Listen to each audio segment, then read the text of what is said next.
Me llamo Mercedes Cristina Torres y tengo 62 años. Nací en Santiago del Estero, en la ciudad capital, aunque me anotaron donde en ese momento vivíamos, que es en Fernández. En realidad nací el 26 de julio de 1952, pero como coincidió con el fallecimiento de Eva, me anotaron el día, 2 días después, el 28, y bueno, ese quedó como el día de mi cumpleaños.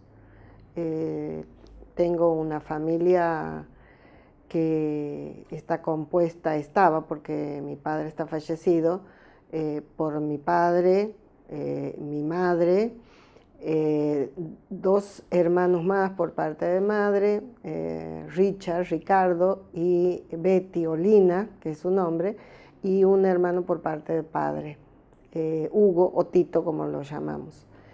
La verdad que tengo muy buenos recuerdos de mi infancia.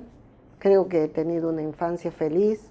Me he criado los primeros 5 años de mi vida en el campo, hasta los 4 años viviendo en Fernández, que es una ciudad del interior, pero hace 62 años era un pueblo pujante, agrícola, eh, que estaba empezando a florecer, digamos, como pueblo.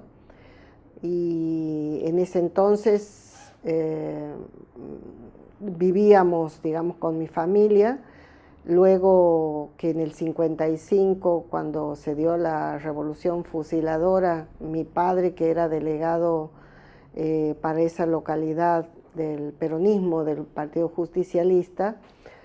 ¿A qué se dedicaba tu padre?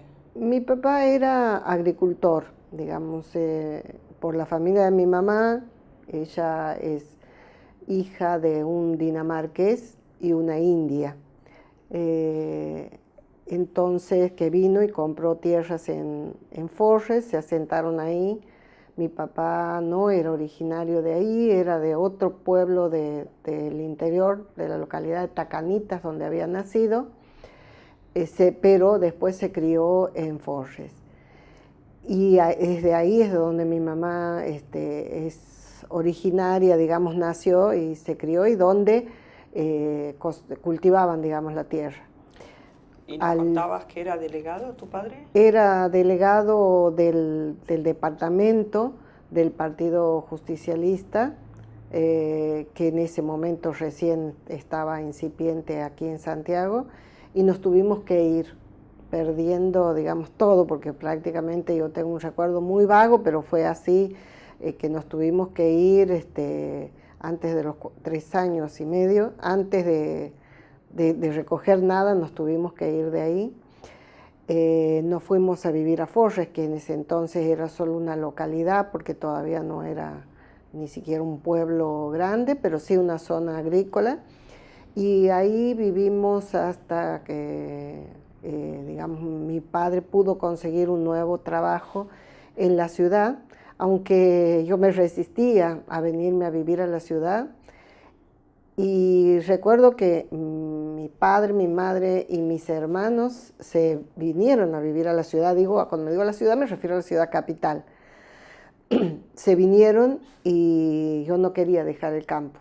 Me gustaba mucho andar en pata, digamos, en la tierra, andar caminando, jugar, ver, digamos, en los animales, o hacía creo que fue una época muy, muy feliz, porque ahí me tuve que quedar con mi abuela materna, que me daba con todos los gustos. Tenían un tambo, vacas, y la verdad que no quería venir. Solo que mi madre después dijo, no puede ser, porque la educación, y además no quería que estuviéramos separados, y me trajeron a Santiago a vivir.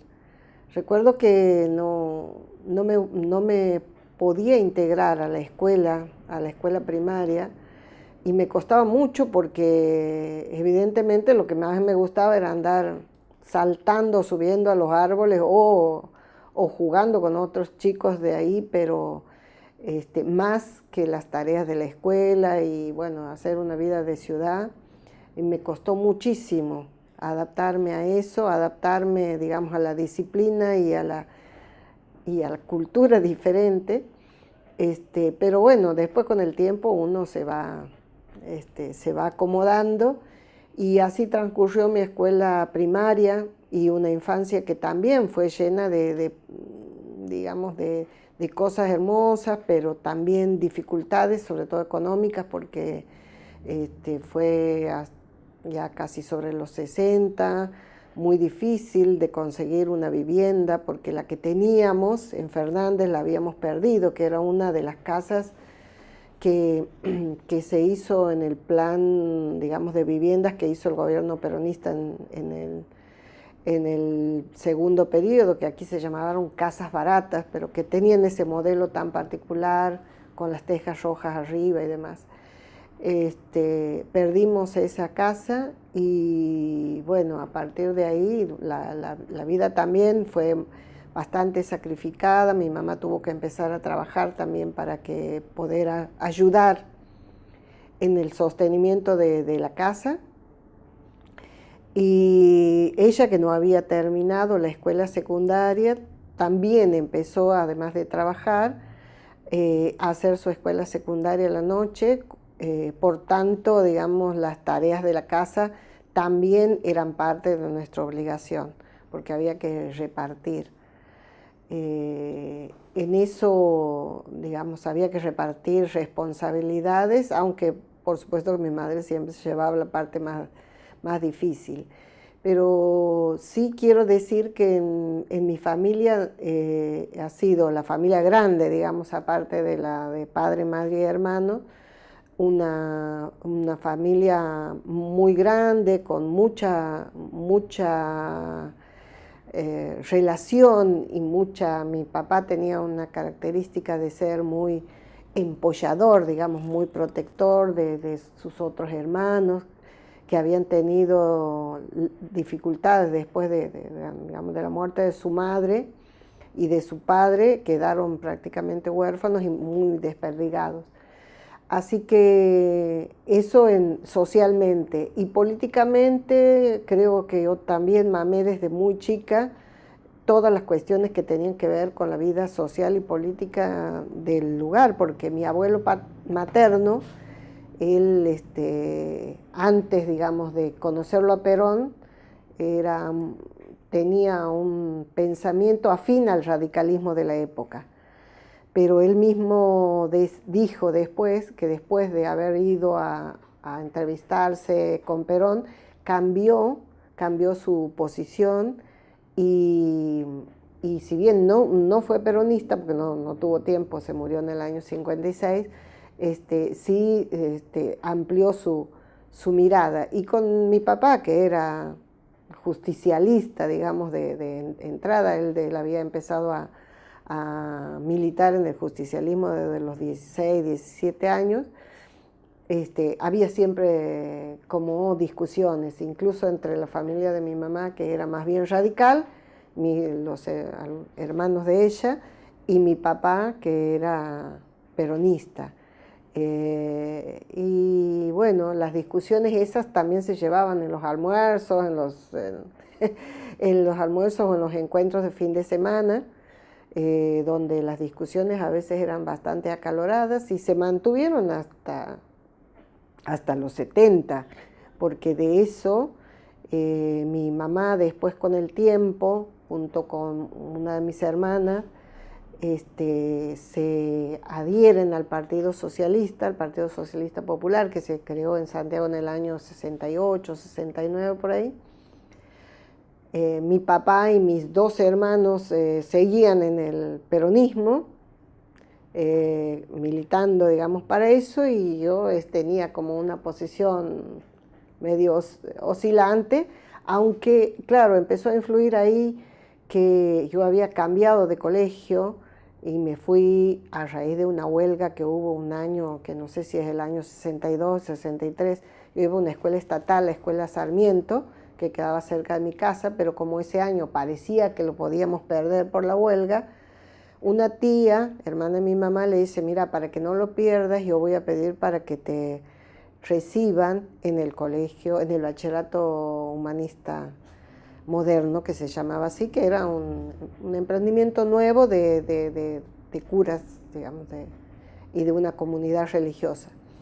Y mi mamá le dice, pero nosotros no vamos a poder pagar la cuota. Dice, no, no te preocupes, yo voy a hablar para que te reciban sin pagar cuota, hasta que la situación de la familia mejore. Y bueno, así fue, así entré en este colegio que en su inicio se llamaba Bachillerato Humanista Moderno, se estudiaba latín y griego, se entraba con aquel tiempo del 4º grado aprobado, o sea, el colegio en total duraba 7 años y teníamos latín y griego en los 7 años, teníamos inglés, francés, mucha literatura, historia y demás, una enseñanza muy enciclopedista. Y digamos, la consigna de la escuela era: no estudiamos para la escuela, sino para la vida, non dicimus schola sed vita. Y los padres fundadores realmente lo sentían y se comprometieron con eso, digo los padres curas, ¿no? Y ahí fui parte de lo que a mí me parece que fue como una élite, ahora pensándolo, ¿no? Porque en realidad quienes fueron ahí venían de familias de condición económica y de relaciones sociales muy diferentes a las mías. Pero como estaba esa convicción de estos curas de que, bueno, tenían una idea de que la formación tenía que ser humanista y cristiana, también recibieron a gente como yo, digamos que no veníamos de otro grupo social y económico, y había algunos, los menos, pero éramos. Y realmente en lo que es en el colegio nunca sentí diferencia. Es más, se promovía, digamos, la socialización y el intercambio y la convivencia de esas familias, digamos. Por supuesto con una orientación muy cristiana, ¿no? Que no era la característica de mi familia, si bien nosotros todos habíamos sido bautizados y hecho la comunión en mi caso, y mis padres casados por iglesia no practicaban.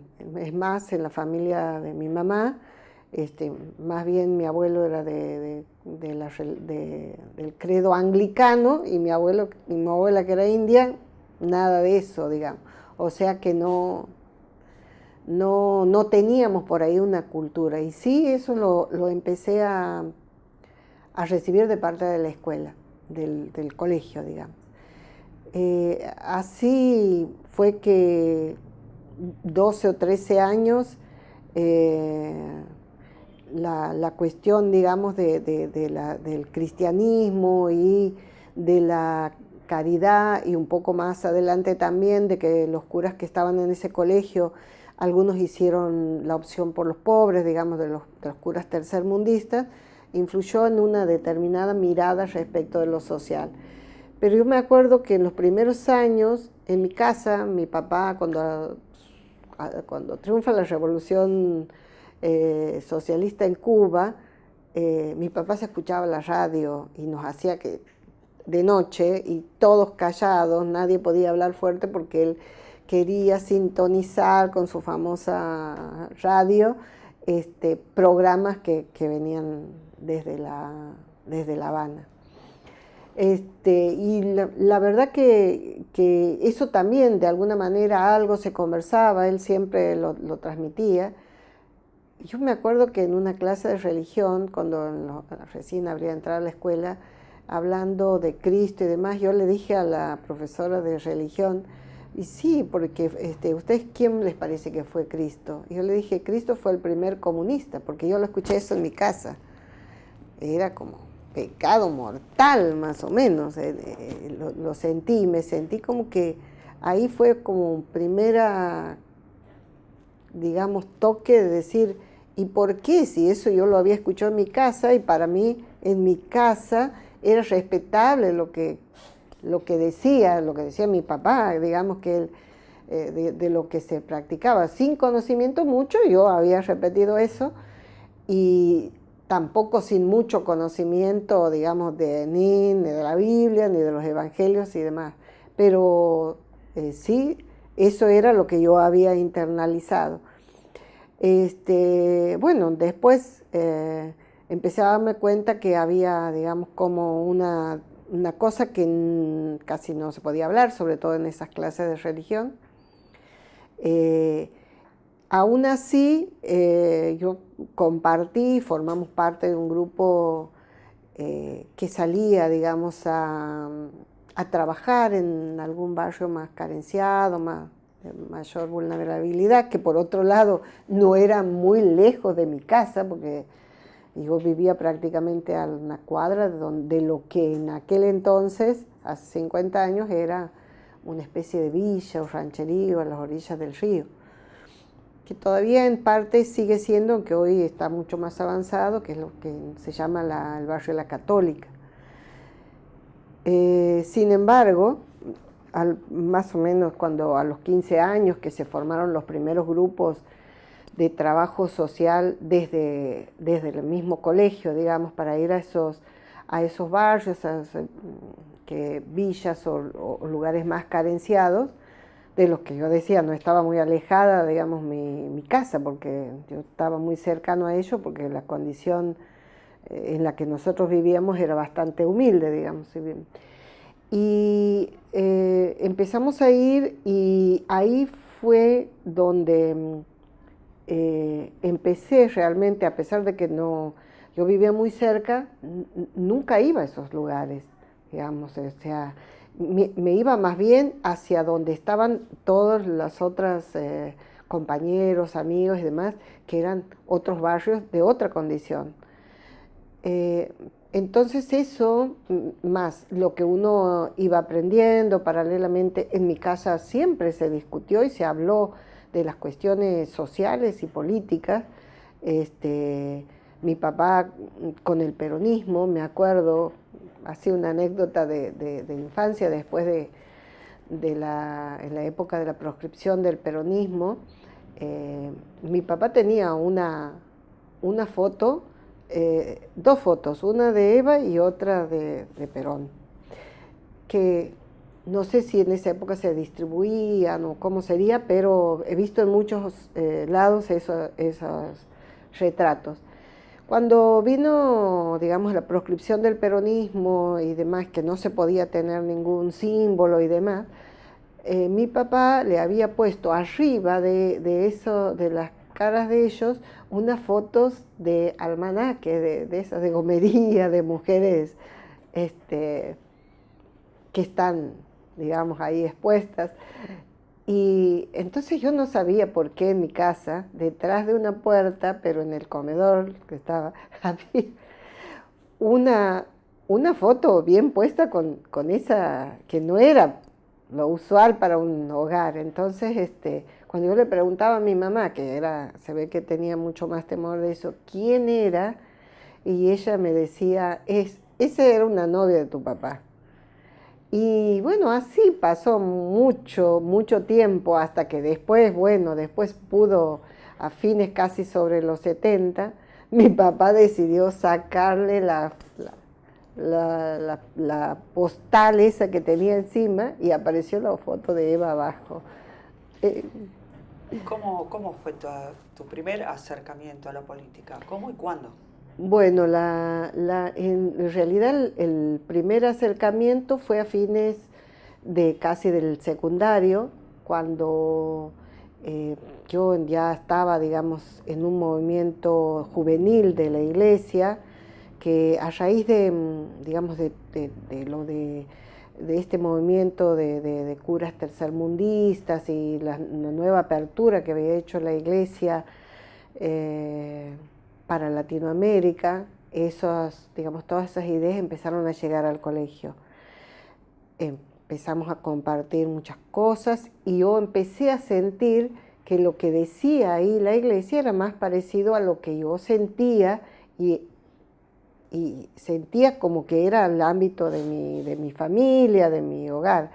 Aun aunque mi mamá tenía, digamos, bien arraigado lo radical y ella, digamos, muchas veces cuestionaba algunas cuestiones del peronismo, que se le daba mucha, que la gente a los vagos, bueno, todo eso que se decía, que los vagos ayudaban a los vagos, que no les enseñaban a trabajar y demás. Y mi papá defendía acérrimamente y las discusiones a veces llegaban hasta los gritos. Pero bueno, cuando ya se ponía espeso, nosotros nos íbamos afuera y se quedaban ellos afuera, o salíamos, digamos, y por lo menos hacía yo eso y no entraba en la discusión. Sí, me empezó más digamos, a interesar por esa acción social de la iglesia, pero después lo que no me terminó de cerrar y que produjo mi alejamiento es que tenía una organización muy verticalista y entonces todo lo que uno hacía o no hacía estaba sujeto a lo que el obispo y la autoridad de la diócesis u otras autoridades ahí de la iglesia autorizaban a hacer o decir. Entonces, en estos grupos juveniles que nosotros planteábamos, nosotros tenemos que organizarnos y decidir cómo entre nosotros quiénes van a hacer tal cosa, quiénes van a ser nuestros líderes, por decirlo de una manera así pronta. Eso no fue posible. Y cuando, bueno, no fue posible eso, ahí se produjo mi alejamiento. Yo estaba terminando la escuela secundaria. En realidad mi interés era seguir una carrera como bioquímica o nada que ver con lo que después hice, pero era imposible por la condición económica de mi familia. Y porque para estudiar eso tenía que irme a Tucumán y no había manera, digamos. Entonces sí, terminé la secundaria, empecé a trabajar y así pude entrar en la Universidad Católica a la carrera de Sociología, que era lo que, bueno, decía, esto es lo que me interesa.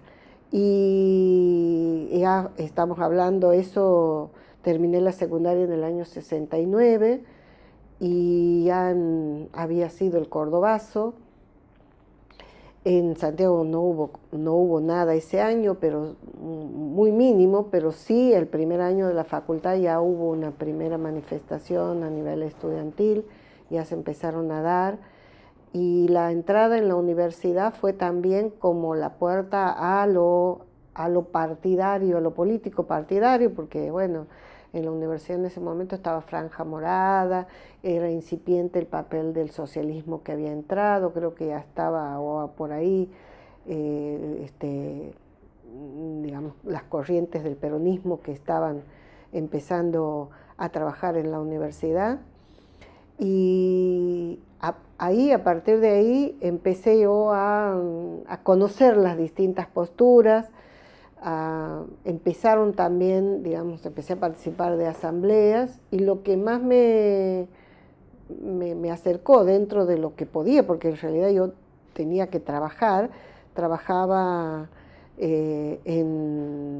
primero trabajé en una empresa comercial, que Olivetti, un tiempo, y después entré a trabajar en una fábrica que era, digamos, cooperativa, que se llamaba UCAL, es Unión de Cooperativas Agrícolas Algodoneras, que llevaba, digamos, todo el norte, el NEA, Santa Fe, Chaco, Corrientes y parte de Santiago, que tenía una hilandería en Santiago del Estero. Ahí trabajé como secretaria administrativa algunos años, pero claro, tenía que trabajar ahí de 6 de la mañana a 2 de la tarde y después tenía que cursar también y me quedaba muy poco tiempo porque yo necesitaba trabajar para pagarme la universidad, que la Universidad Católica es paga. Pero igualmente me empecé a trabajar en las cuestiones de los centros de estudiantes, que en ese entonces Sociología no tenía centro de estudiantes y no había quien nos represente. Y a partir de ahí, estamos hablando años 70, 71, empecé a, digamos, a interesarme más por lo que decía una y otra corriente, tanto la del socialismo, estoy refiriendo a lo que se hablaba en mi casa, ¿no? Que eran las discusiones entre socialismo y peronismo, digamos que era el peronismo al cual adhería mi familia, que en Santiago estaba dividido, que eran juaristas y los que no eran juaristas, como era el caso de mi familia, que nunca fue juarista, que estaban dentro de una corriente que primero fue de Abdullah y después, como líder, digamos, y después creo que vino López Bustos. Mi padre y mis hermanos estaban en esa corriente, en principio, y mi hermana y mi mamá dentro del socialismo, más. Y volviendo a la universidad, ¿esto mismo sucedía en la universidad? También en la universidad, pero con mayores opciones, porque ya en la universidad estaban, digamos, empezando a trabajar algunos grupos o tendencias de las distintas orientaciones partidarias o políticas, pero centralmente yo me resistía un poco a tomar, digamos, una identidad porque no encontraba como mi lugar en eso. Y sí, leía de todas las opciones que siempre llegaban, digamos, que siempre llegaban a nuestras manos, y me centré más en trabajar para que pudiéramos construir un centro de estudiantes en un grupo que era de estudio, pero también hacíamos, digamos, un poco de militancia por ese centro, porque cambiar el plan de estudios, que en ese momento sociología tenía nada que ver, digamos, con lo que nosotros aspirábamos que sea la sociología, que estudiáramos sobre las cuestiones referidas a nuestro país o a Latinoamérica, y no solamente la cuestión de la sociología norteamericana. Bueno, en eso, digamos, y en el poco tiempo que a mí me quedaba, fui, digamos, mirando de todo un poco y en realidad no tomé ninguna decisión, sino hasta después del 73, después de las elecciones del 73. En el 73 aquí gana la opción del peronismo opuesto a Juárez, pero bueno, igualmente hay unas denuncias de fraude y demás, se interviene la provincia y se llama nuevas elecciones, hay unos periodos ahí de bastante álgidos y violentos entre las dos facciones del peronismo y finalmente gana Juárez la gobernación.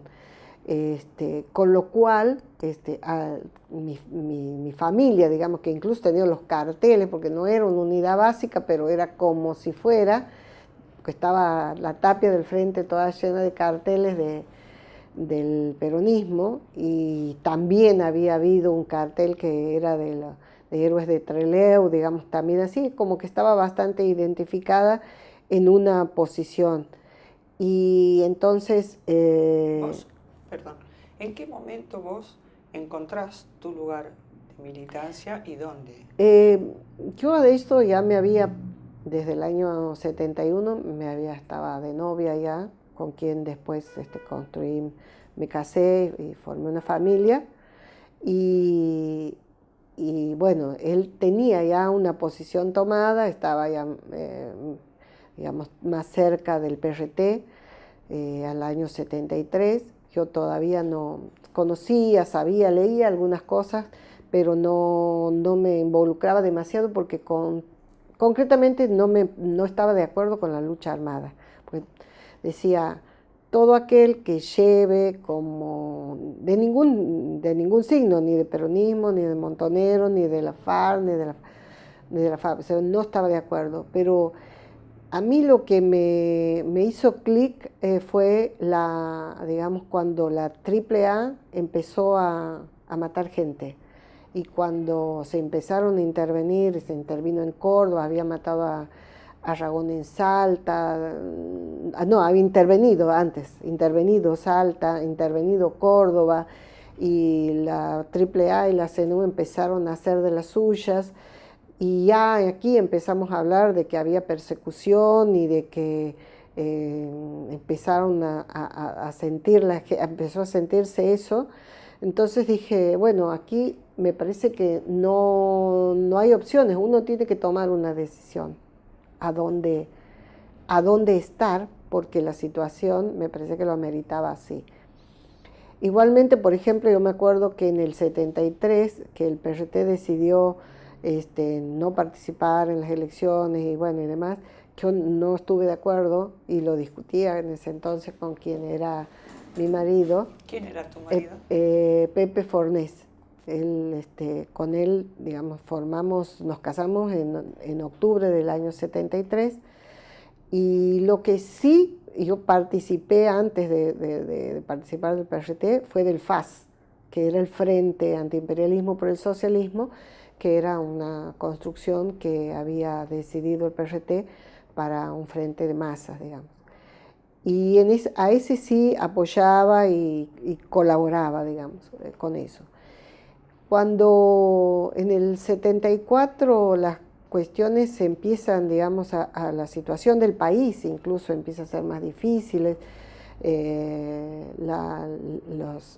quienes yo veía como referentes, Silvio Frondizi, por darte un ejemplo, después la ilegalización de todas las publicaciones y demás, eso ya me había decidido que esto no podía, digamos, no podía mantenerme como al margen y que todos teníamos que tomar una definición por una u otra, digamos, principio, idea, pero que había que tomar una decisión. Y así me incorporé a mitad del 74 al PRT. Mi militancia del PRT fue corta porque yo en enero del 75, a fines de enero, ya estuve detenida, digamos. Me secuestraron el 30 de enero del 75. ¿En qué consistía tu militancia? Trabajaba en el frente de propaganda. Eso fue mi tarea siempre. Hacíamos volantes, difusión de la situación, de los hechos que pasaban, análisis, fundamentalmente en eso y en tratar de distribuir. Obviamente que ya estábamos, ya la 2840 creo que vino en septiembre del 74 y la situación se tornó muy, muy complicada. ¿Qué es la 2840? La ley de seguridad, que creo que fue en septiembre del 74 que se pone en práctica. Y Tucumán, por ejemplo, ya era un hervidero. Y nosotros empezamos a sentir, yo incluso antes de incorporarme al PRT, sentía ya que la situación era como difícil, por más que uno no estuviera militando o adhiriendo a un partido, yo me daba cuenta que igual corría el mismo riesgo y que iba a sufrir las mismas condiciones que cualquier otro ciudadano, por el simple hecho de estar viviendo en el país y en la provincia que estábamos viviendo. La situación, digamos, en Santiago hasta ese momento se había complicado un poco porque quiero decir que la represión y como un ensayo general del plan sistemático que después se estableció, fue todo el norte. Concretamente el foco fue Tucumán, pero creo que ese ensayo se extendió a todas las provincias aledañas y a partir, digamos, de lo que fue el asalto al regimiento que hizo la Compañía de Monte en Catamarca, y algunos de los que habían participado eran santiagueños, militantes provenientes de Santiago del Estero, también la represión puso más el ojo en quienes estábamos, digamos, se notaba que adheríamos a determinado proyecto. Y así fue muy corto, digamos, mi participación en eso, porque fueron escasos meses. Nosotros a mí me detienen y en realidad fue un secuestro porque me sacan de mi casa y dicen que me llevaban detenida, pero en realidad no me llevan a un lugar legal, me llevan a lo que nosotros en ese entonces decíamos la CIDE, pero era la DIP, o lugar que la tenía la D2 en ese momento. Y ahí después me niegan y me dicen que no y no me permiten, casi 20 días estoy incomunicada con nadie, ni con la familia, ni con las autoridades judiciales, ni nadie. Así que sí me tocó un trecho antes de caer detenida de ir a buscar los materiales que tenía de difusión el PRT, que eran bueno, el Combatiente y Estrella Roja. Ya en octubre aproximadamente del 74, ya había serios controles y bueno, ya era un riesgo casi de vida hacer eso simplemente como, digamos, o ir sola con eso.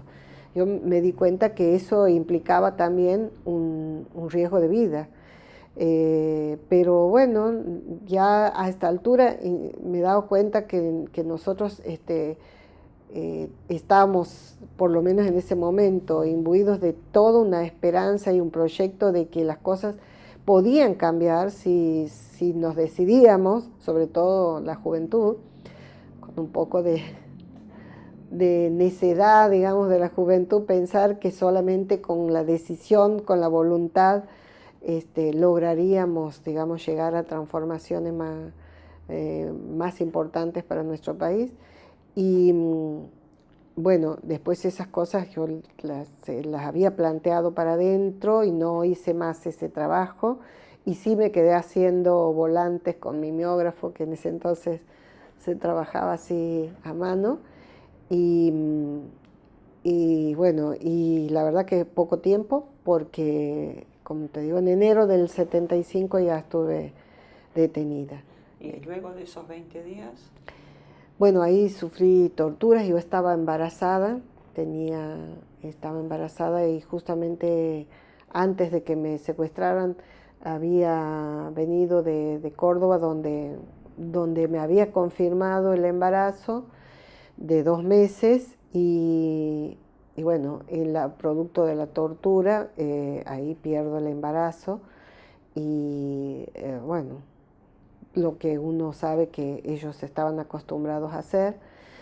Y recién después de 20 días me legalizan, llevándome, digamos, al juzgado federal, y donde denuncio, digamos, los apremios y las torturas, pero bueno, en esa época no fueron considerados por el juez como una cosa absolutamente fuera de lugar, porque no era eso lo que a él le interesaba, sino conocer cuál había sido mi participación o no.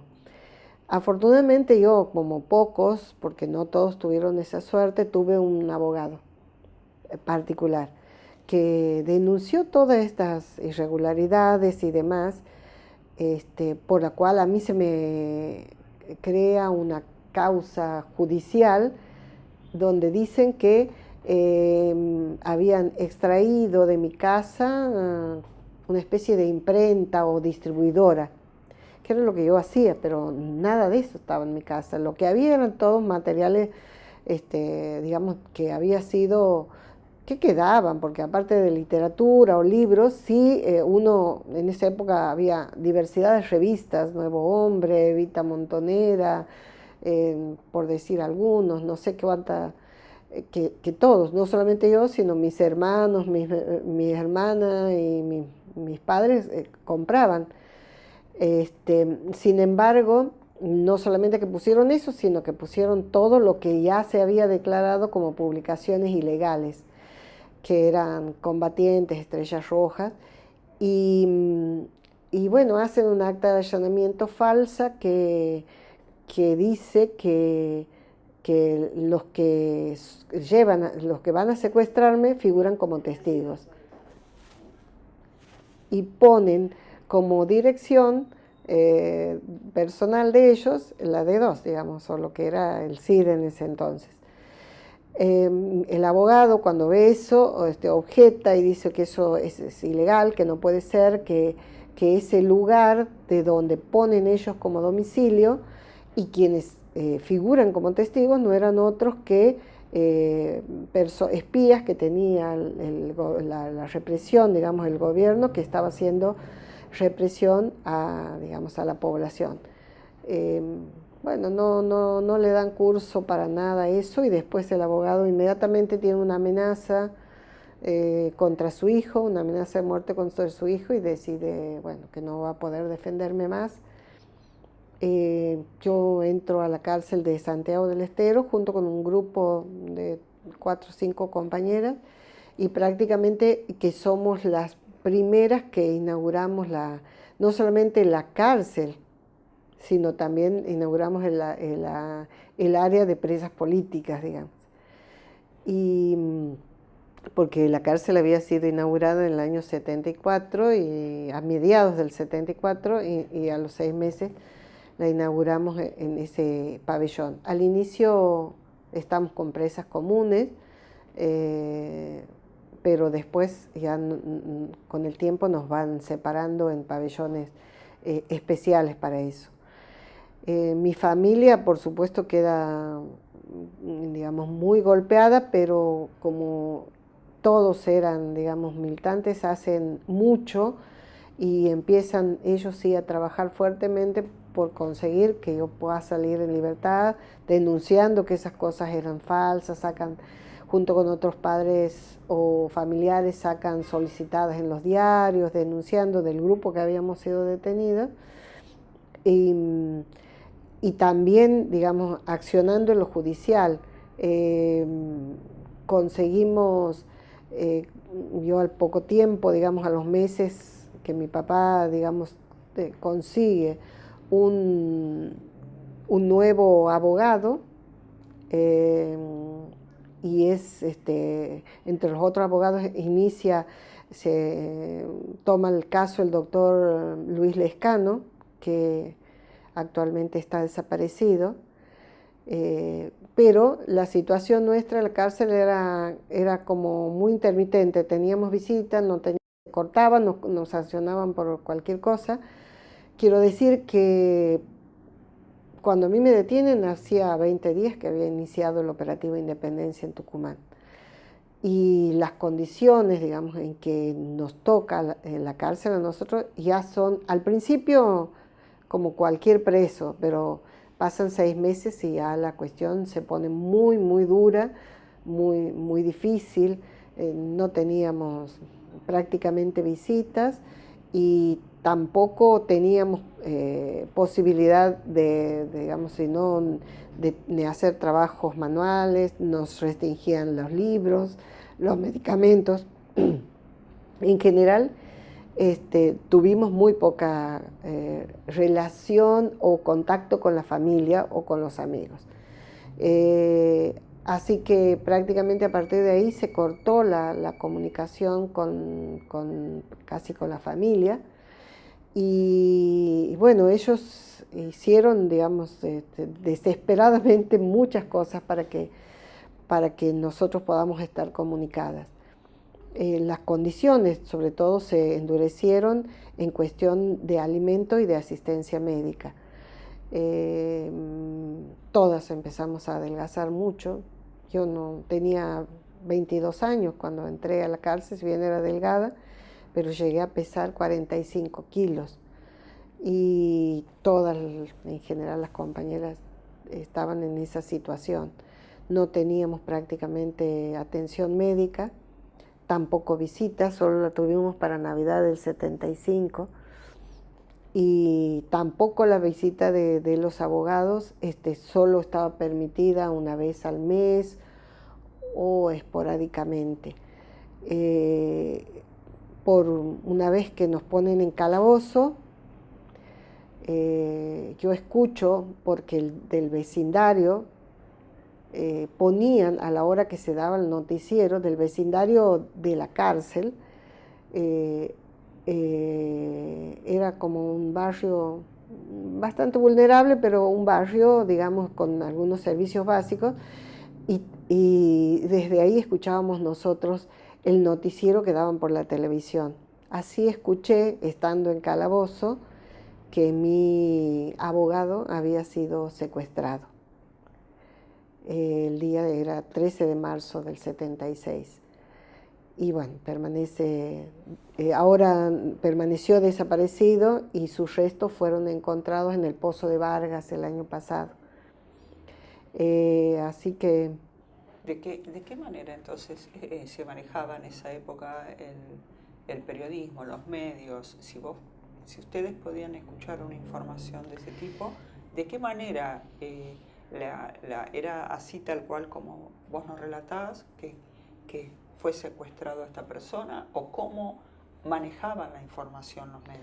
Creo que esa información, sí, por ejemplo, la detención nuestra figuró en el diario, que en ese entonces era el diario más destacado, que es el diario Liberal. Decía que habíamos sido detenido un grupo que intentaba asesinar al jefe de policía, al cual yo ni siquiera conocía ni nunca lo había visto. Pero bueno, esa fue la crónica que salió. Y después también siguió saliendo que éramos integrantes de una célula, bueno, de guerrilla, de subversivos y demás. Y salía siempre, digamos, las acusaciones que nos hacían. También en el año 75 el diario ese sí sacaba las solicitadas que nuestros familiares publicaban. ¿Qué diario? El diario Liberal. Pero siempre, después de esas publicaciones, algún costo nosotros teníamos adentro de la cárcel, alguna restricción más. En cuanto a lo que pasó con el doctor Lescano, fue que él era una persona muy conocida, muy pública. Él era un referente del radicalismo, creo que era convencional nacional, era un dirigente que había participado incluso de la constitución previo de que se constituyan Naciones Unidas, de las reuniones previas representando a la Argentina. Era una persona que con mucha formación, tenía unos 50 y pico de años en ese momento, casi cerca de 60, y tenía además una hija que justamente en el 75, en el copamiento de Monte Chingolo, resultó muerta o secuestrada, a partir de ahí permanece desaparecida, ¿no? Entonces, a él, su secuestro fue, como era una figura muy pública y muy conocida en Santiago, sí se difunde. Lo que quiero decir es que nosotros escuchamos ese noticiero porque los vecinos del barrio ponían fuerte el televisor, porque sabían que de alguna manera podíamos llegar a escuchar. Porque nosotros a veces, como eso estaba muy alejado, y cuando no nos daban de comer o no nos abrían el calabozo para el baño, gritábamos, y gritábamos mucho, y a veces hacíamos alguna denuncia. Y ellos escuchaban, nunca supe quiénes eran, pero sí sé algunos. Esa vez yo escuché porque llegó el noticiero de la noche, era más o menos las 9 de la noche, y nosotros estábamos en un lugar que no había ningún ruido, o sea que lo podíamos escuchar. Pero después del 76 yo creo que ya fue diferente, incluso desde fines del 75, a partir de que digamos de un decreto, creo que el de Luder o algo así, que se hacen cargo las Fuerzas Armadas de toda la represión en el país, y que todas las fuerzas de seguridad iban a estar subordinadas, incluso servicio penitenciario, a las directivas de las Fuerzas Armadas, es que las condiciones se endurecen totalmente y nos dejan absolutamente con lo puesto y nada más dentro de un pabellón al que cierran con llave, y no pudimos salir de ahí. Solo cuando ellos querían, en algún recreo de 1 hora por día, durante un año, hasta que nos trasladaron a Devoto. Pero ahí la incomunicación fue casi total con el exterior, ¿no? Sí conservábamos alguna relación con algunas guardiacárceles que digamos que de vez en cuando nos daban alguna información. Tuvimos adentro de la cárcel a quien fue la mujer de Musasar, Marta Cejas, que hoy está condenada, digamos, también, aunque con una pena mínima y por y con una condena en suspenso o algo así, por la cual ella puede estar fuera de la cárcel, que realmente era que no solamente que tenía la responsabilidad sobre nosotros, sino también ella velaba para que las guardiacárceles no se comuniquen con nosotros. O sea, no solamente que espiaba a las guardiacárceles, sino también de que nosotros no nos comunicáramos ni con ningún otro interno del penal, ni con las guardiacárceles, las guardianas que les decíamos en ese entonces. Algunas eran excelentes, se arriesgaron mucho, incluso nuestras familias, pudimos saber cosas de nuestras familias a través de ellas. Alguna de ellas fue despedida y perseguida, que tuvo que irse a la provincia por ese motivo, que la pasó muy mal, digamos, en ese sentido, pero algunas también eran, digamos, que nosotros decíamos, eran las del CIDE, o sea, las que trabajaban informando para Musasar. Y bueno, eso nosotros estuvimos en la cárcel creo que hasta principios de diciembre del 76. En el interín, por ejemplo, yo en el mes de agosto me sacan de nuevo de la cárcel, me secuestran, en realidad es así.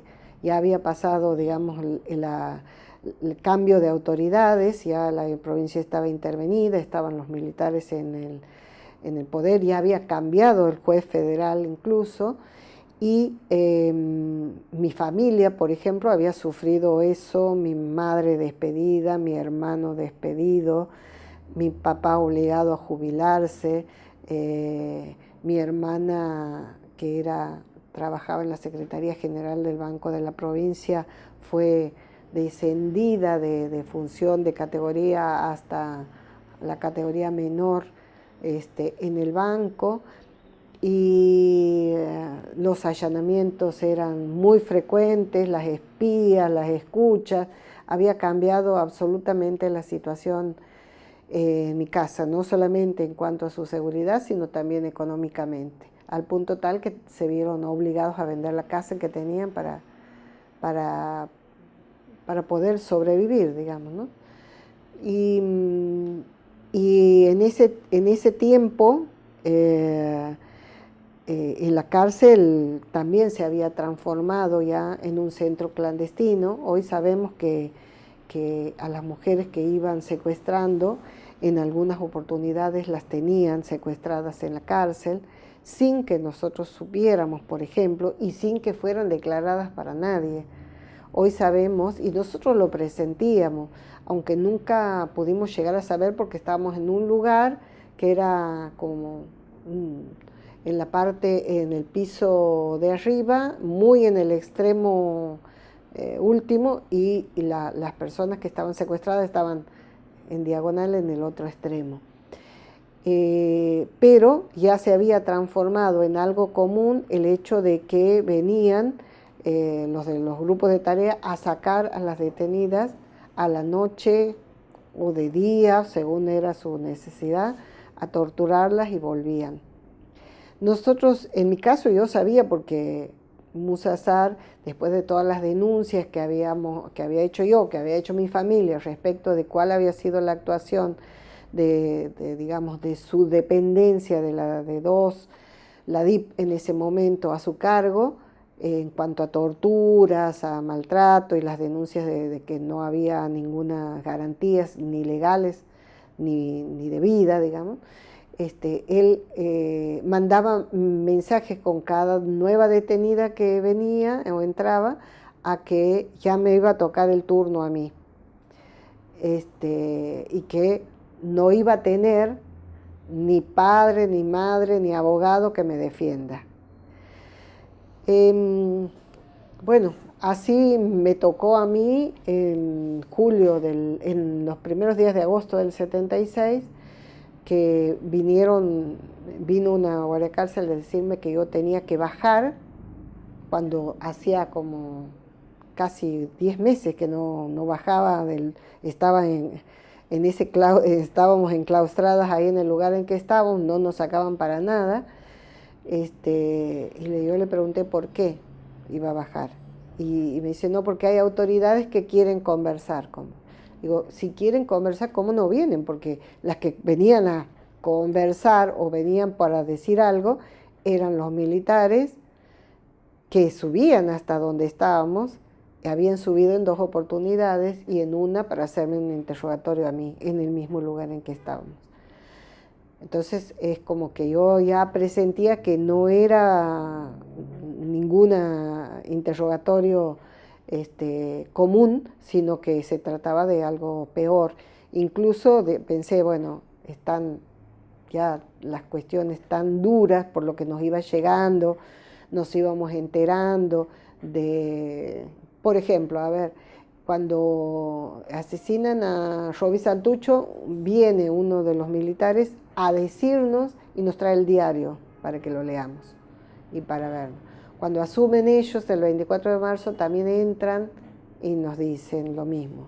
Cuando venía un cura, que vino un cura Marosi, que venía para pedirnos colaboración, diciendo que teníamos que delatar a quienes debíamos delatar, que nosotros sabíamos a quién, para que nuestra condición se mejorara.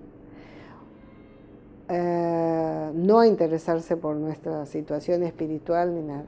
También venía una monja amiga que yo conocía desde los 15 años y desde mi participación en los movimientos juveniles, digamos, dentro de la iglesia, que nos acompañó todo el tiempo hasta que le prohibieron pasar.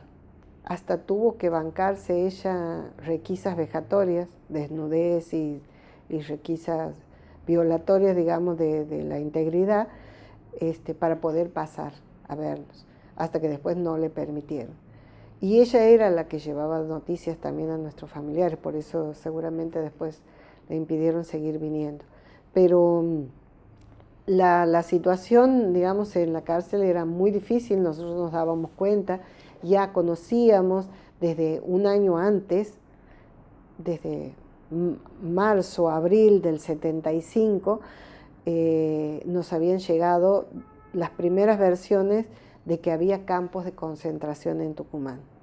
Así lo designábamos en ese momento, como campos de concentración. Al principio me resistía y decía, no, ¿cómo campos de concentración? ¿En dónde? En el interior, en el campo, en el interior de Tucumán. ¿Y dónde? Y bueno, ahí en una escuelita. La verdad que era difícil que nosotros convencernos de eso, hasta que empezaron a llegar los primeros testimonios a través de otros, de que sí, que efectivamente el ejército había tomado y que ahí estaban reuniendo a todos los secuestrados, digamos. Y entonces nosotros empezamos a sacar esa información para afuera. Estoy hablando de mayo, junio del 75, cuando todavía teníamos contacto con las familias. Nuestros familiares nos decían, no creían. Mi papá concretamente decía, no, eso no puede ser, eso, ¿de dónde? No. Hay cosas como que nosotros empezábamos a fabular. Decían, es así. Y volviendo a cuando te trasladan o te dicen que quieren hablar con vos, que tenés que bajar. ¿Qué sucede ahí? Bueno, lo que sucede es que yo me resisto a bajar y entonces me dicen que, bueno, que no me van a llevar a ningún lado, porque yo supuestamente tenía que ir al juzgado a declarar. Y le digo, es raro que voy a ir. No sé si era un día sábado o era fuera del horario del juzgado, a la tarde, o me parece que era día sábado. Digo, no puede ser porque el juzgado en ese entonces no trabajaba jamás día sábado.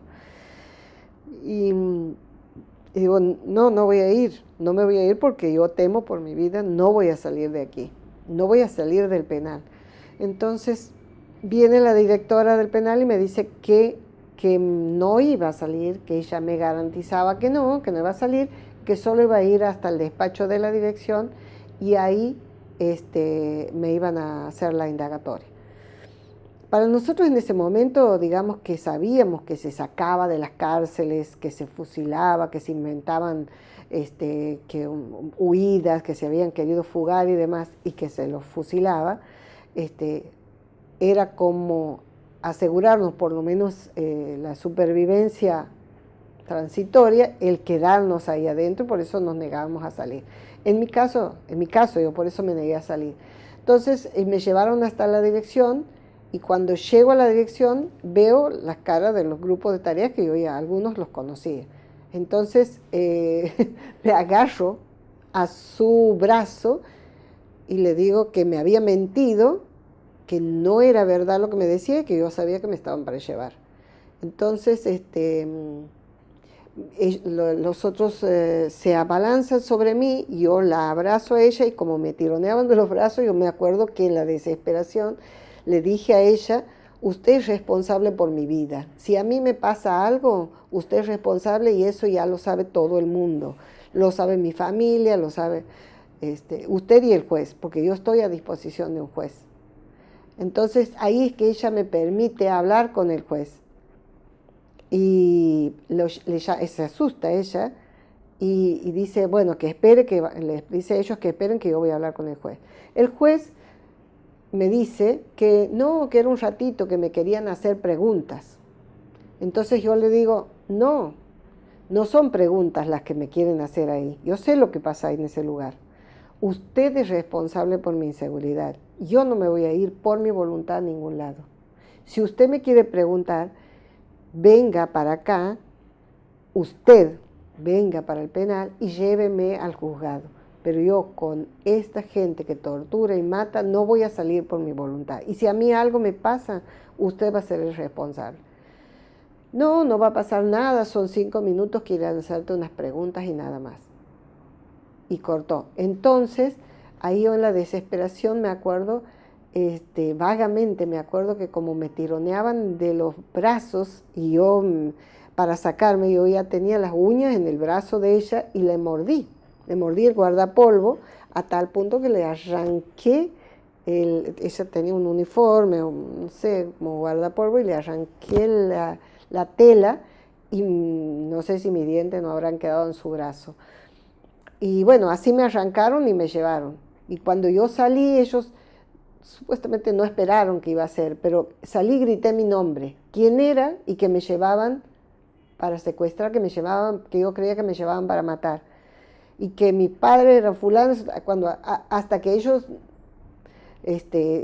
quedaron así, hasta que después me metieron dentro de un auto y me encañonaron y me llevaron. ¿A dónde? A la D2.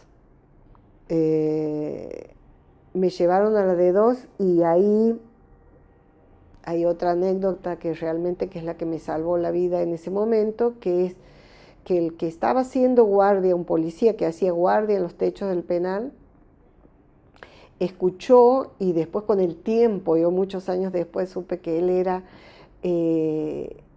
un vecino del matadero frigorífico donde trabajaba mi papá en esa época, que él había vivido de chico ahí, y era una zona muy humilde, y que ellos iban al matadero a pedir carne para su familia, y que mi papá siempre les daba carne. Él los reconocía porque muchas veces mi papá, aunque no me podía ver, iba permanentemente a preguntar o a decir algo o a dejar alguna cosa que nunca nos entregaban, pero lo hacía igual, iba. Él lo había visto muchas veces. Y ese día, cuando él escuchó, que estaba de guardia, que yo dije quién era y demás, él fingió que se había descompuesto, que no estaba bien y pidió dejar la guardia para irse al hospital que quedaba a 2 cuadras de ahí. Fue al hospital y de un teléfono público llamó a mi casa por el número que yo había dado y dijo que a mí me habían sacado. Ahí se pusieron en marcha y inmediatamente, y bueno, ellos con la monja que era mi amiga, que a su vez tenía alguna relación con Pío Lagui porque eran del mismo pueblo y medio de la misma edad, venían de los mismos grupos, ella le llamó a Pío Lagui. Y bueno, después de 5 días de tortura, ¿no? Me dejaron de torturar en el CIDE y estuve como una semana más, hasta que me recompuse un poco, pero volví con vida.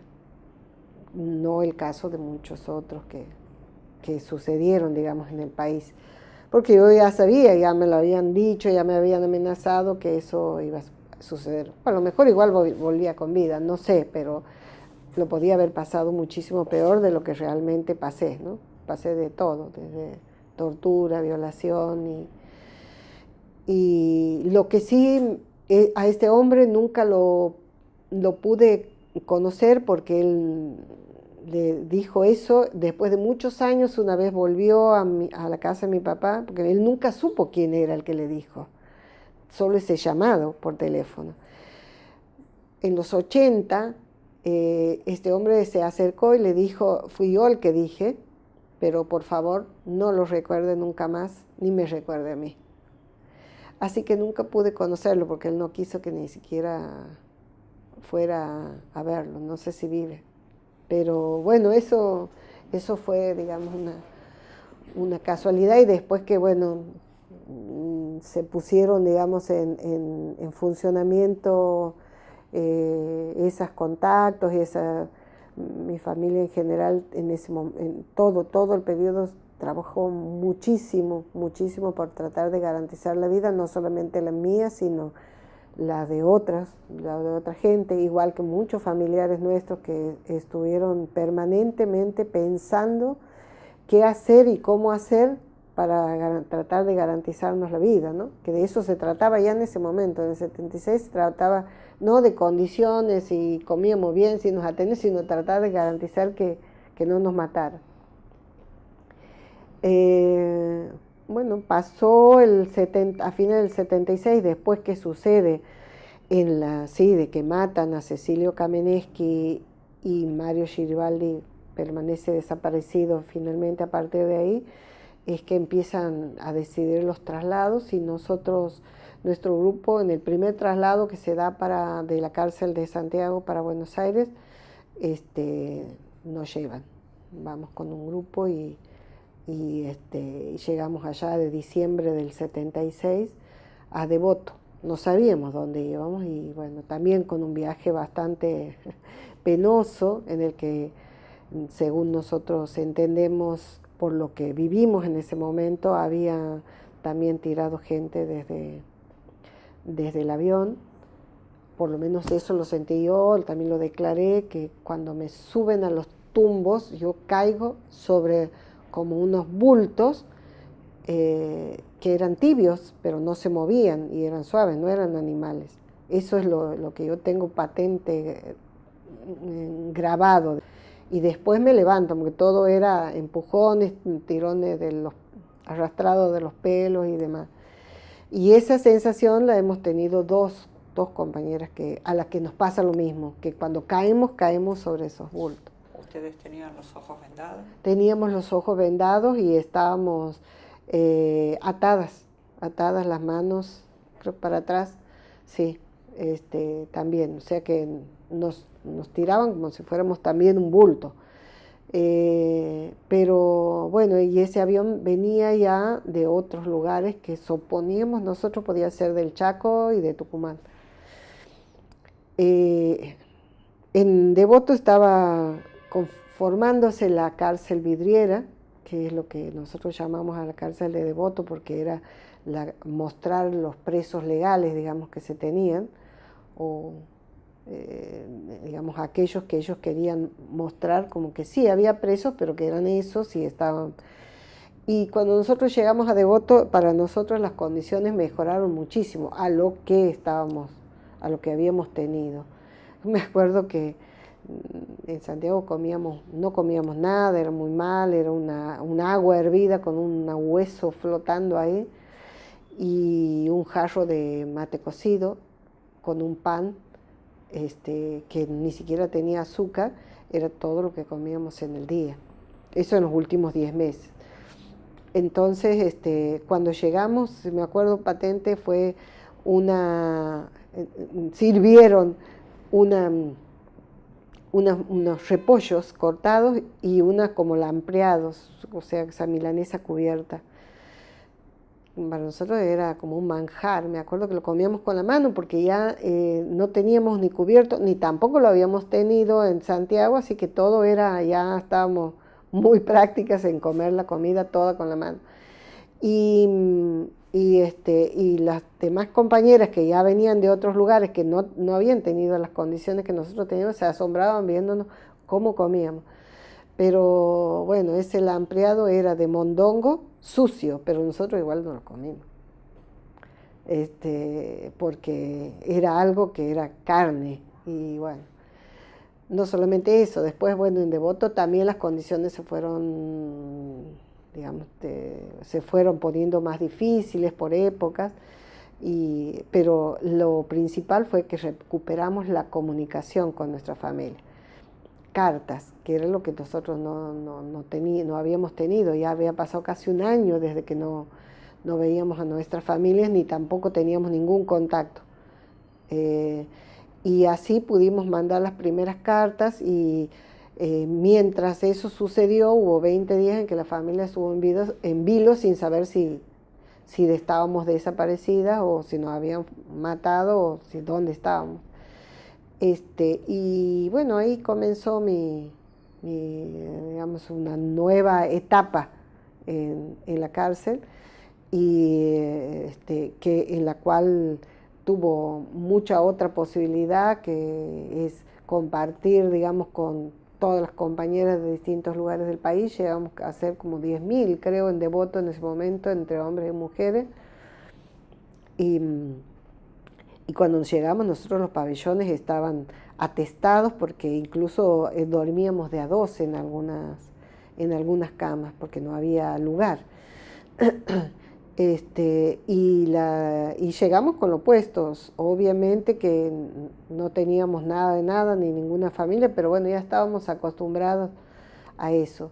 Lo que sí fue difícil fue que nuestra familia solo podía visitarnos cada 45 días y después sucedió que a veces cuando venían, en el caso de mi familia, con muchísimo esfuerzo para costearse un pasaje o dos, en el caso de mi papá y mi mamá, que eran los que podían venir, estábamos sancionados. Entonces tenían que venir para la próxima visita, que era dentro de 45 días. Así que sí, en esos 5 años que estuve en Devoto fueron muy pocas las veces que también los vi. Solo que después, con el tiempo, mi mamá se trasladó a Buenos Aires, pudo quedarse por unos meses y entonces cambió como el domicilio en Buenos Aires, para poderme ver una vez a la semana durante 1 hora, cuando no estábamos sancionadas. Pero en general era la realidad de todas, digamos, esa, ¿no? ¿En qué año salís de Devoto? En Devoto, yo me dan la libertad vigilada en el año, a fines del 81, para Navidad del 81. En una lista que nosotros esperábamos que iba a ser mucho más grande, porque para las Navidades generalmente de los años anteriores habían sido bastante numerosas, y en esa lista solo salimos 3 mujeres de Devoto.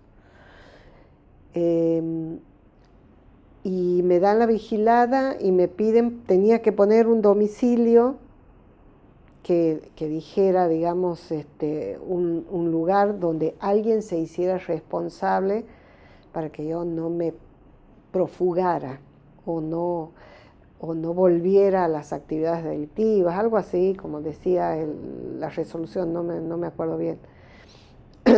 Y fue en ese entonces mis padres se habían trasladado de nuevo a vivir a Forres, así que ahí hice mis primeros meses de libertad vigilada, hasta que después pedí trabajar, había conseguido un trabajo en la ciudad y me trasladé a vivir a la ciudad capital.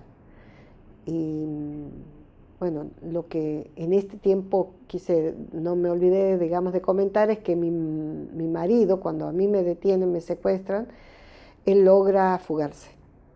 No lo pueden secuestrar a él, que en ese momento no estaba, pero estaba para llegar, alguien le avisa y él puede profugarse y se mantiene prófugo durante toda la dictadura, con un incilio muy duro, muy difícil y sobre todo, digamos, porque, digamos, al mantenerse en el país en esas condiciones fue muy duro, que obviamente, como todos, quedan muchas secuelas después.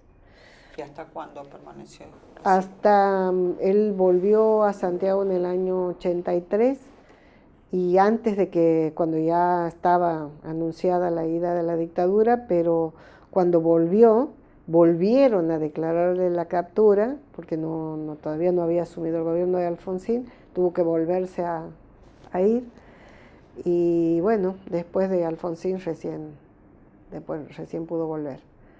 ¿Ahí se encuentran ustedes? Ahí sí, ya habíamos tenido algunos encuentros clandestinos, digamos. Yo en el interín ya había quedado embarazada, y tengo mi primer hijo en noviembre del 82. Así que a partir de ahí la vida fue muy difícil, muy difícil. Santiago estaba, digamos, ya las condiciones habían cambiado mucho desde cuando yo había salido, digamos, cuando a mí me habían detenido. Mi familia empieza a contarme, digamos, cómo habían cambiado todo el vecindario, todos los parientes, las relaciones, todo se había cambiado. ¿En qué consistían esos cambios? En cambios en que mucha gente no quería hablar, no quería relacionarse, algo habrán hecho, o no, discúlpame, pero no voy a venir, o no vengas a mi casa. Las cuestiones esas ellos estaban muy identificados, porque desde un primer momento siempre dijeron y reconocieron mi secuestro, la detención, siempre denunciaron, entonces estaban como muy identificados en un Santiago de hace casi 40 años, donde todos nos conocíamos y donde para todos era como que, bueno, una visita, una persona no grata, digamos, y donde, bueno, ellos ya se habían acostumbrado y a mí me costó mucho eso, digamos, después. Por eso había elegido más que nada, porque yo podía haber elegido la casa de mi hermana en la ciudad, pero decidí irme al campo, digamos, al pueblo, como una manera de ir empezando una ambientación más lenta. No la familia directa mía, ¿no? Pero digamos, otras familia más ampliada, amigos y demás. Algunos no, algunos siempre estuvieron al lado, siempre ayudaron, siempre colaboraron para haciendo vaquitas para los pasajes, para que me llevaran algún dinero para que yo pudiera comprar alguna cosa en la proveeduría del penal, para comprar estampillas o yerba. Fumar no fumaba, pero bueno, leche, alguna leche en polvo y esas cosas. Así que en ese sentido fue, digamos, hubo de las dos formas, pero bueno, así me costó, yo me logré incorporar a trabajar y el primer tiempo estaba siempre seguida, siempre me seguían. Incluso en algunas oportunidades por ahí me sorprendían en algún momento y me amenazaban, directa y de frente. Alguna vez también en el mismo trabajo iban y me amenazaban delante o decían delante de otra gente que estaba que yo era peligrosa y que bueno, que tengan cuidado y demás. En eso, digamos, fue durante un tiempo. Sí tuve después, digamos, oportunidad y posibilidad porque la Embajada de Francia me ofreció sacarme de irme a Francia, me mandó una visa y la posibilidad de terminar mi carrera, porque yo no había terminado la carrera de sociología en ese momento, me faltaban algunas materias cuando me detienen. Y bueno, entonces yo dije, pero no puedo, mis padres se mueren si es que yo me voy después de tanto que ahora estoy. Y además me costaba mucho dejar el lugar, tenía mi pareja, mi compañero, que también, digamos, para él iba a ser muy difícil. Ellos me ofrecían, esto ya era en el año, a principios del 83, irme y quedarme, incluso llevar a mis padres, pero no podían llevar a mi marido porque estaba prófugo. O sea, legalmente él no lo podían tener así, digamos, salvo que él saliera por sus medios, cosa que no era posible. Y entonces decidí igual quedarme en Argentina y bueno, a partir de ahí empecé a trabajar, a tratar de reconstruir, porque obviamente uno pierde absolutamente todo. Había perdido mi casa, había perdido mi trabajo anterior, porque no lo pude recuperar. Y bueno, despacito fuimos construyendo la familia y las relaciones. Formamos a poco tiempo de la llegada de la democracia un taller que se llamó Intihuasi, aquí en Santiago del Estero, que era un taller de asistencia y apoyo a víctimas del terrorismo de Estado, y que nucleaba a sobrevivientes, expresos, familiares de desaparecidos, que era auspiciado por Naciones Unidas y que nos apadrinaba en Argentina el CODECE, que era el Comité por la Defensa de la Salud, la Ética y los Derechos Humanos, que en ese entonces estaba, creo que todavía, dirigido como presidente estaba Norberto Liski, que también un sobreviviente. Y eso nos ayudó, pero al menos familiarmente nos ayudó mucho, porque la vida después fue muy difícil. Las secuelas de un expreso y una expresa y de alguien que había andado prófugo todo el tiempo fue muy, muy, muy difícil. Laboralmente también fue muy difícil sostener trabajos, mantenerlos, criar los hijos, fue muy difícil.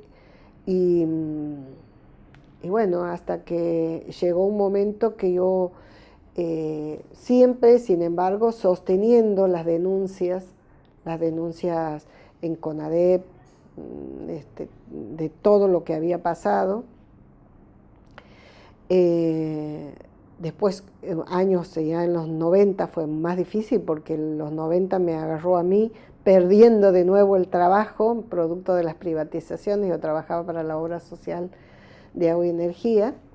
Se privatizó la empresa y la obra social, que era la mutual, digamos, se termina disolviendo también. Me quedo de nuevo sin trabajo. Mi marido también sin trabajo en ese momento, que ya no tenía trabajo.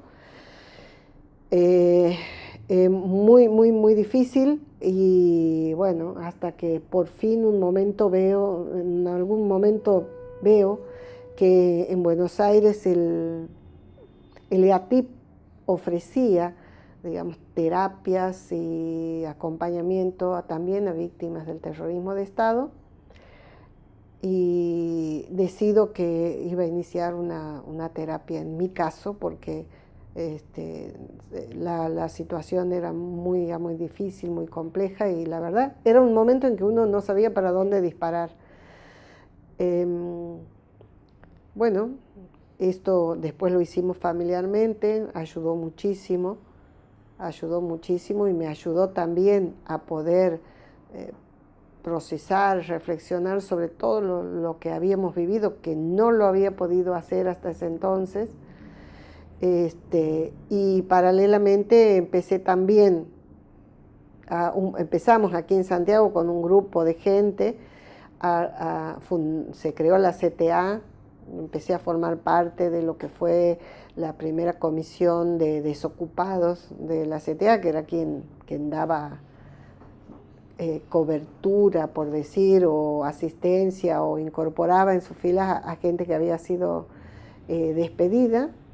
Y retomé de nuevo la actividad social, digamos, con mayor compromiso. Consolidamos un poco la CTA junto con gente que en ese entonces mayoritariamente estaba en ATE. Después formé parte de la comisión de la Secretaría de Derechos Humanos de esa CTA local. Y bueno, siempre en ese periodo también intentando, hay que decir que el momento más crítico para mí en los 90 fue cuando, después de una intervención en la provincia, no sé si recuerdas cuando hubo el incendio, se incendió la Casa de Gobierno, la Cámara de Diputados, la Casa de los Políticos, de los Juárez y demás. Se intervino en la provincia, pero una intervención que más trajo amargura que soluciones y satisfacciones para los santiagueños. En el 95 ganó de nuevo las elecciones Juárez, y como un modo aleccionador y de lo que se iba a venir, puso de director de informaciones policiales de nuevo a Musazar, y de secretario de seguridad a D'Amico, retirado ya él, ambos personajes que habían sido los dos durante la época de la dictadura, siniestros, digamos, ¿no? Cuando se da eso es cuando yo digo, bueno, aquí vamos a tener que prepararnos porque no sabíamos que se iba a venir. Por eso digo que en ese momento era cuando uno estaba, tenemos que hacer algo, tengo que hacer algo, porque uno es como que percibía en ese momento que la situación se iba a poner muy difícil.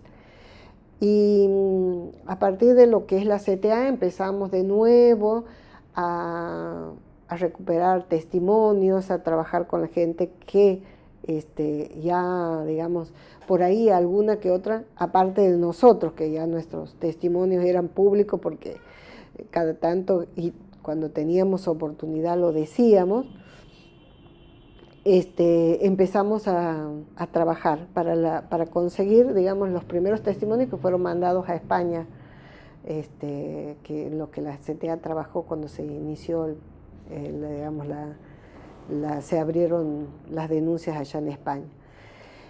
Y así fuimos pasando, digamos, fueron pasando, digamos, los años, y realmente comprometiendo un poco más con este trabajo. Y en el 2003 yo había conseguido ya algún trabajo temporal, digamos, pero trabajo al fin. En el año 97, 98, gano una beca de la Secretaría de la Secretaría de Cultura de la Nación, por la cual se daba a las bibliotecas de la CONAVIP una posibilidad de hacer un curso de bibliotecaria en La Plata, y así es que me gano esa beca y hago la beca en La Plata. paralelamente, digamos, aquí trabajo en la Biblioteca Sarmiento, que es un monumento histórico que había estado cerrada, para volver a abrirla al público. Y bueno, después me agarra el 2001 y eso se cayó. Digamos que yo seguía, después de la beca, seguía trabajando en la biblioteca, en la organización, digamos, y que estábamos iniciando todo el proceso digamos, de hacer todos sus archivos, sus soportes, tratar de, digamos, de ponerlos para conseguir ponerlos en internet. Y bueno, eso se cayó en el 2001 y ahí de nuevo hubo que empezar a buscar un nuevo trabajo. En el 2000, en el 2003 ya la situación de Santiago era muy terrible porque la represión y digamos, de la represión que ejercían estos dos personajes haciendo, digamos, campo arrasado de todo lo que era la ciudadanía de Santiago, decidimos, después de lo del crimen de la dársena, que involucraba justamente nuevamente a estos dos personajes en cuanto a lo que la gente iba diciendo y comentando respecto de quiénes eran los responsables, decidimos así volver a juntarnos los que digamos más contacto teníamos y volver a, digamos, a decir quiénes eran estos personajes, que no era que esta era la primera vez que hacían ese tipo de cosas, sino que ya las venían acumulando una historia muy negra por atrás. Nos terminó de decidir que cuando ya se empezó a pedir la intervención a la provincia, sonaba como interventor quien había sido juez federal en aquella época, uno de los jueces, que es el que yo comenté que había tenido una conversación con él por teléfono, y era él, Santiago Olmedo de Arzuaga, o Santillán, como se llamaba en aquel momento. O sea, él firmaba en aquel momento Santiago Olmedo Santillán, y ahora firmaba Santiago Olmedo de Arzuaga, que estaba postulado por la Iglesia como el candidato para la intervención.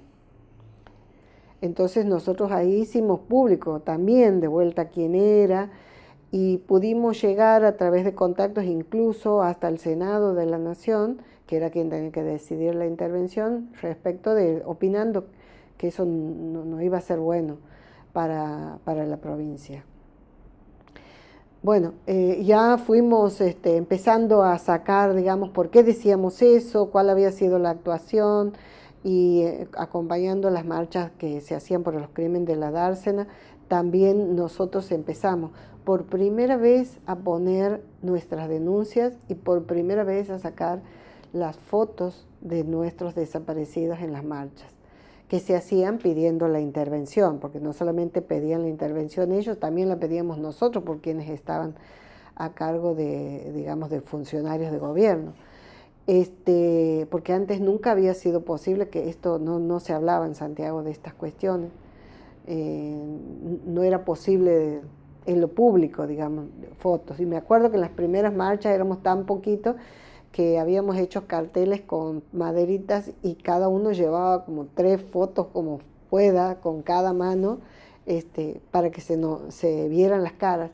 Y así me acuerdo que en las primeras marchas, incluso familiares o amigos, cuando pasábamos por las calles haciendo la marcha, se acercaban y las miraban y nos empezaban a decir, pero yo lo he conocido, era mi primo, era mi compañero, era así. Bueno, ¿Cómo se define finalmente la intervención de la provincia? Ahí vino la actuación del doctor Duhalde. Fue central porque él nos acompañó desde el inicio. ¿Qué Duhalde? Eduardo Luis Duhalde, quien fue secretario de Derechos Humanos de la Nación, fue quien el presidente Kirchner mandó para Santiago para que viniera a conocer, porque ya las denuncias eran muchas, las que llegaban respecto de lo que estaba pasando. Y yo tomé contacto con él a través de otra gente de un barrio que estaba siendo muy golpeado, que era el barrio Pacará, que habían conformado las Madres Unidas del Pacará, a las que yo había tenido contacto allá en los 90, cuando empezamos a trabajar para la constitución de la CTA, y que fueron, digamos, un grupo de mujeres muy, muy valerosas que se decidió a trabajar en contra, digamos, de todo lo que significaba, digamos, la exclusión, la falta de trabajo, la droga y demás, en un barrio muy, muy, muy carenciado, muy vulnerable, como el que ellos tenían, que se llamaba el barrio Pacará. Acompañando a ellas, y también el doctor Dualde, interesándose en lo que nosotros estábamos diciendo, convocó y empezó un diálogo, digamos, un poquito más institucional. Después, a fines del 2003, él me convocó para trabajar como su representante aquí en Santiago del Estero, y entonces ahí, a partir del 2 de enero, digamos, del 2004, me nombraron delegado de la Secretaría de Derechos Humanos de la Nación aquí en Santiago del Estero. Y trabajamos todo ese periodo antes de la intervención, levantando las denuncias y testimonios de la gente que quisiera dar testimonio desde la época anterior a la dictadura, o sea, desde que la represión de Estado empezó en Santiago del Estero, hasta la época de la intervención federal. ¿Y cómo se resuelve? Y finalmente se interviene en la provincia el 1 de abril del 2004 y asume el doctor Lanusse como interventor federal en la provincia, que dura durante un año. Pero el trabajo previo lo hicimos, digamos, con Nación y aquí un grupo de gente que colaboró mucho, y recibimos innumerable cantidad de testimonios y denuncias que luego fueron, digamos, los que llevaron, digamos, al Senado a decidir la intervención de la provincia. ¿Vos sos querellante de algún juicio o varios? Sí, hay que decir que justamente cuando se dio esto, y justamente, digamos, en el país habían caído ya las leyes, ya se hablaba, digamos, en otras provincias. Nosotros en ese momento que se da lo de la dársena, lo del crimen de la dársena y todas las movilizaciones pidiendo la intervención, ya estábamos debatiendo si íbamos a hacer un juicio por la verdad o no en Santiago. Cómo lo hacíamos, si había consenso, si había posibilidades, si había seguridad o no, pero bueno, una de las cosas más difíciles era que a quien teníamos que acusar era al de la D2 y al secretario de Seguridad. Entonces, bueno, esa era una de las cosas más difíciles de sortear, porque obviamente no nos iban a permitir. Así que en medio de eso se da toda la discusión, digamos, de la cuestión de las leyes, y ahí con el doctor Dualde decide... Citanos, por favor, las leyes que caen, que vos... Las leyes de obediencia debida y punto final, que son las que declaran nulos, digamos, y que además la Corte declara inconstitucional esas leyes. El doctor Dualde, a través, por supuesto, que con el acuerdo de la Presidencia de la Nación, del doctor Kirchner, deciden que la Nación se iba a presentar como querellante. Así, nosotros hacemos la primera denuncia y la Secretaría de Derechos Humanos de la Nación acompaña nuestra denuncia y solicita al Juzgado Federal de Santiago del Estero que inicie una investigación por las denuncias que nosotros estábamos haciendo. Creo que Santiago es la primera, si mal no recuerdo, la primera provincia en que la Secretaría de Derechos Humanos de la Nación se presenta como querellante. Luego, ¿no? Primero nos acompañan nosotros en esa denuncia. Y bueno, a partir de ahí se inicia, digamos, la querella, que fue, la denuncia fue puesta, el pedido de apertura y de investigación, creo que es noviembre del 2003, y empezamos después a trabajar porque como éramos un grupo, queríamos que nos reconozcan colectivamente, porque hasta ese entonces no se reconocía, digamos, la querella colectiva, y pedimos que como asociación de familiares nos reconozcan como querella colectiva. Con eso estuvimos como 2 años, mientras nosotros ya durante la intervención empezamos a gestionar la personería jurídica, porque otra de las cosas que pasaba durante el juarismo era que era imposible conseguir personería jurídica. Entonces, durante la intervención conseguimos, nos dan la personería jurídica y entonces teníamos un obstáculo menos para la querella, digamos, ¿no? O sea, para que fuéramos reconocidos.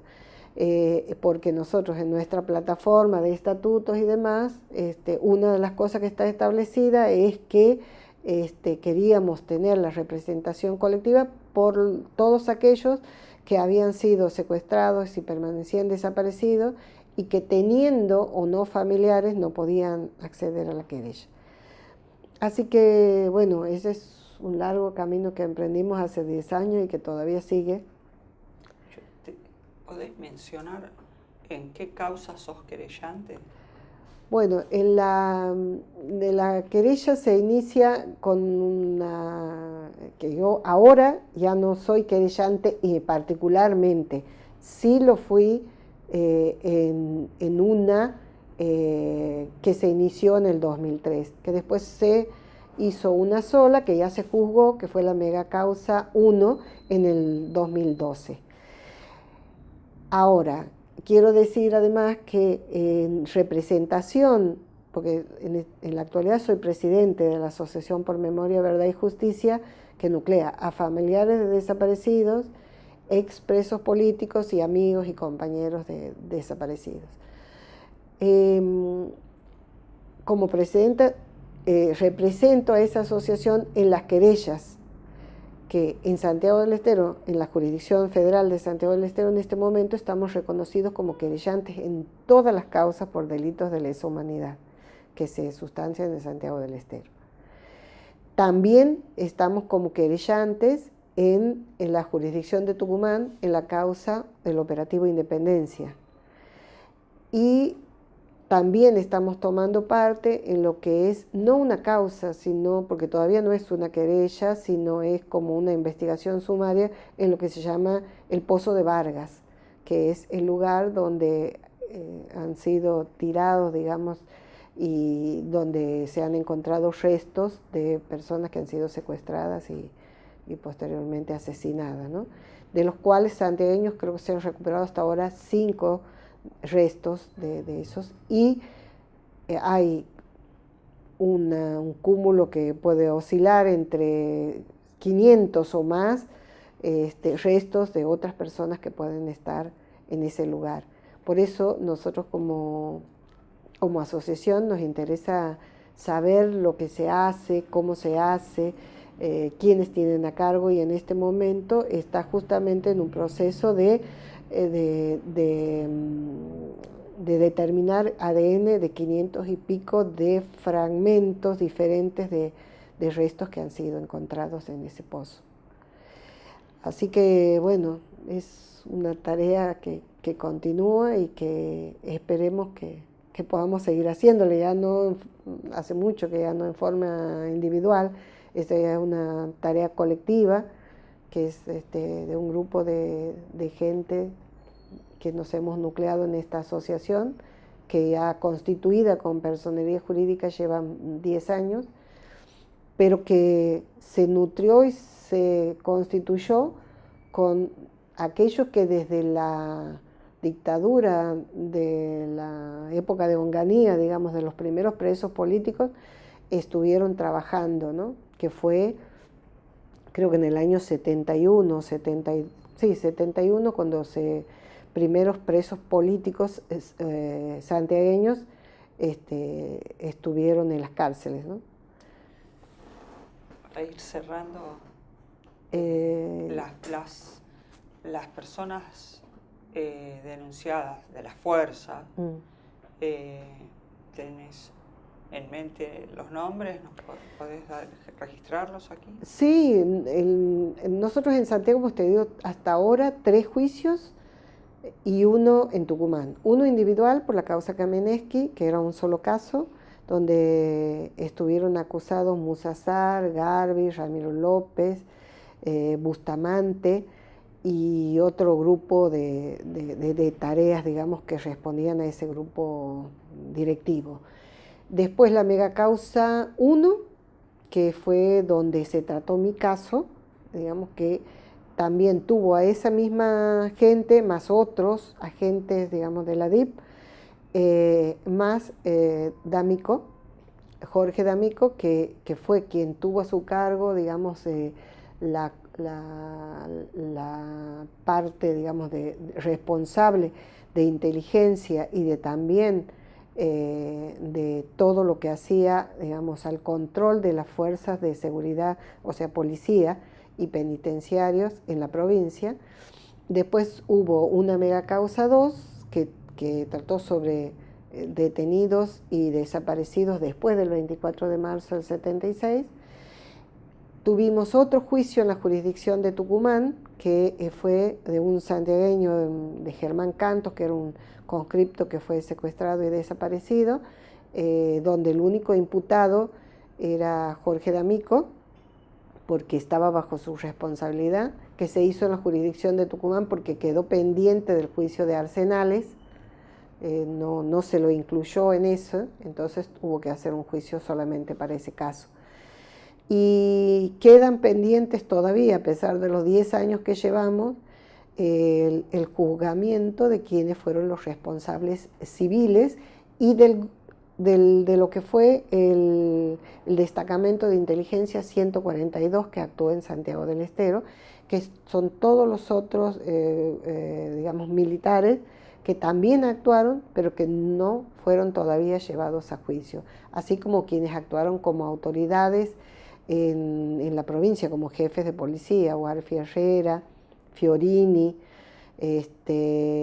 que digamos, próximamente esperamos que para este año podamos tener el inicio del juicio. Luego están también quienes fueron funcionarios judiciales. En ese momento hay uno que falleció, que es gran, pero está Liendo Roca y Santiago Olmedo de Arzuaga, que todavía que están también, digamos, procesados y que esperamos que los juicios se hagan también pronto. Después está Luis Eduardo López, que llegó a ser presidente del Tribunal Oral, o la máxima autoridad federal de la justicia federal en Santiago del Estero, que fue quien firmó, en mi caso, esa acta de allanamiento falsa que se registró en mi domicilio, que en ese entonces era secretario del Juzgado Federal. Bueno, después tiene otras acusaciones como haber presenciado, igual que los jueces, haber presenciado torturas en la D2, en lo que era en ese entonces la DIP, y haber, digamos, negado las garantías constitucionales a otros tantos presos, ¿no?, políticos. Y también está acusado, pero hasta ahora su causa está ahí, digamos, en el freezer, que es el cura que era el capellán militar. Como también están en el freezer todo lo que tiene que ver con la complicidad civil en cuanto a los delitos económicos que durante la dictadura se hicieron, que fueron importantes en Santiago, que solo un caso se ventiló en el juicio, que fue el caso de Abdala Awad, pero solo se ventiló la parte que tiene que ver con su secuestro y desaparición, y no con por lo cual a él lo secuestran, por qué lo secuestran, que tiene que ver con, digamos, delitos económicos de la dictadura. Y hay varios más cuyas consecuencias y ramificaciones llegan hasta el presente, que todavía está pendiente, que esperamos, y en eso nosotros entendemos que el Poder Judicial tiene una deuda muy, muy grande con la sociedad, no solamente con nosotros, porque siempre decimos que no solamente nosotros merecemos que se haga justicia y se conozca la verdad, sino que también el resto de la sociedad necesita, y todo el pueblo, saber qué es lo que pasó, porque necesita también confirmar, aunque muchos saben y lo saben que es así, que si todo esto que nosotros venimos denunciando durante estos casi 40 años es lo que sucedió y lo que realmente pasó o no, según qué es lo que diga la justicia y lo que se establezca como verdad jurídica. Ese debate que tiene que suceder en el ámbito del Poder Judicial no se dio todavía. Creemos nosotros que tenemos una deuda, que la justicia federal tiene una deuda muy grande con la sociedad santiagueña. Muchas gracias. No, a vos.